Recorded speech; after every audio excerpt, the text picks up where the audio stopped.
Hello சுட்டீஸ். இன்றைக்கி நான் உங்களுக்காக கொண்டு வந்திருக்கிற ஷார்ட் ஸ்டோரி என்ன தெரியுமா? த ஆரோகன்ட் பிரின்ஸ், திமிரு பிடித்த இளவரசர். முன்னொரு காலத்தில் ஒரு மிகப்பெரிய நாடு இருந்துச்சு. அந்த நாட்டை ஒரு அரசர் ஆண்டுக்கிட்டு வந்தார். அவருக்கு ஒரு புத்திசாலியான இளவரசர் இருந்தார். அவர் ரொம்ப புத்திசாலி. எப்பவும் புத்தகங்களை படிச்சுக்கிட்டே இருந்தார். தன்னோட அறிவை வளர்த்துக்கிட்டே இருந்தார். நேரத்தை புத்தகங்களை படிக்கிறதுலையே செலவிட்டார். ஆனால் அவருக்கு ஒரு மன வருத்தம் இருந்துச்சு. எவ்வளவு புத்திசாலியான எனக்கு நிம்மதியே இல்லை. இந்த நாட்டை அடுத்து ஆளுறதுக்கு தகுதி வந்துடுச்சான்னு தெரியலன்னு எப்போ பார்த்தாலும் புலம்பிக்கிட்டே இருப்பார்.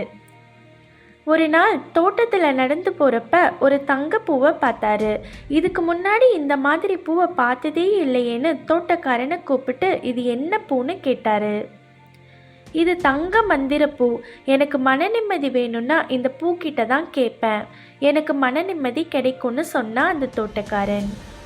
உடனே டக்குன்னு அந்த பூவை பிடுங்கிட்டாரு இளவரசர். இது என்ன முட்டாள்தனம்னு சொல்லி அந்த தோட்டக்காரனை அனுப்பிட்டாரு.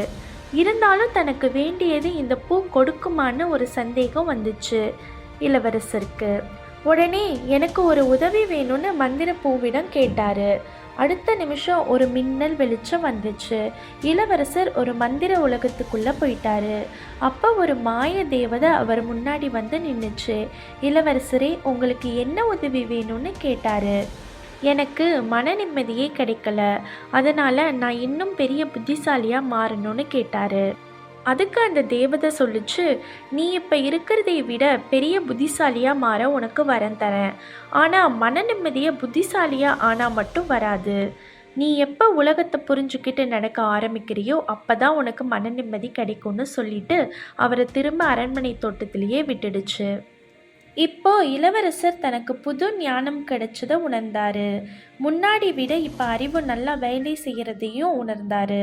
அப்போ தான் தோட்டத்துக்கு பக்கத்தில் நிறைய குட்டி பிள்ளைகள் விளையாடிக்கிட்டு இருக்கிறத பார்த்தாரு.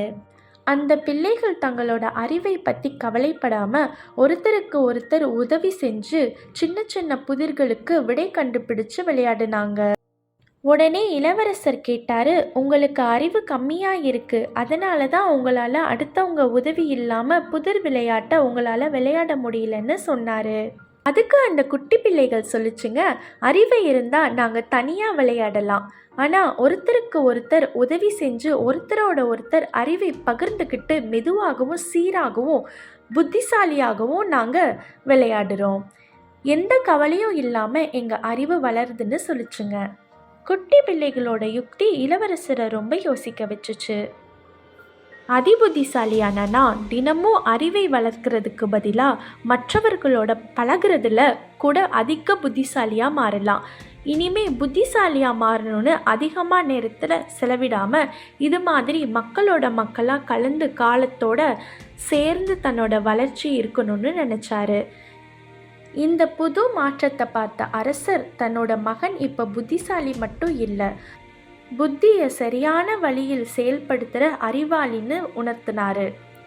அதனால் இளவரசரை அரசனாக அறிவிச்சாரு. உடனே அந்த புது அரசர் தனக்கு நேரம் கிடைக்கிறப்ப எல்லாம் தனக்கு அறிவு புகட்டின சின்ன குழந்தைகளோடு நேரத்தை செலவிட ஆரம்பித்தார். இந்த ஷார்ட் மோட்டிவேஷ்னல் ஸ்டோரிஸ் உங்களுக்கு பிடிச்சிருந்தா டெய்லியும் ஒரு ஷார்ட் ஸ்டோரி கேட்கணுமா? என்னோட சேனலுக்கு என்னோட எஃபோர்ட்க்கும் சப்போர்ட் பண்ணுங்கள், லைக் பண்ணுங்கள், ஷேர் பண்ணுங்கள், கமெண்ட் பண்ணுங்கள், ஆல் இந்த பெல் ஐக்கானை கிளிக் பண்ணுங்கள். பாய், டாடா சுட்டீஸ்.